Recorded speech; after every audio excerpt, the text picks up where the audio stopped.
Hello বন্ধুরা, কেমন আছো সবাই? আজ আমরা বানাবো সহজ আর খুবই মজাদার পেয়ারা চাট। প্রথমে 4টা পেয়ারা ভালো করে ধুয়ে ছোট ছোট টুকরো করে কেটে নেব। এরপর এর মধ্যে দেব সাদা লবণ, সামান্য লাল মরিচ গুঁড়ো আর চাট মশলা। এবার সবকিছু ভালো করে মিশিয়ে নেব। তারপর একটু লেবুর রস দিয়ে আবারও ভালো করে মিশিয়ে নেব। ব্যাস, আমাদের মজাদার ও টকঝাল পেয়ারা চাট তৈরি। ভিডিওটি যদি ভালো লাগে তাহলে অবশ্যই লাইক, শেয়ার এবং সাবস্ক্রাইব করতে ভুলবে না। ধন্যবাদ। হ্যালো বন্ধুরা, কেমন আছো সবাই? আজ আমরা বানাবো সহজ আর খুবই মজাদার পেয়ারা চাট।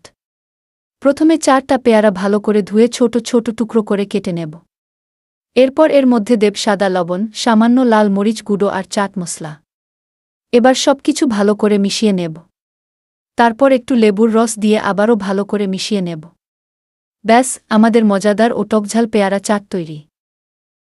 ভিডিওটি যদি ভালো লাগে তাহলে অবশ্যই লাইক, শেয়ার এবং সাবস্ক্রাইব করতে ভুলবে না। ধন্যবাদ।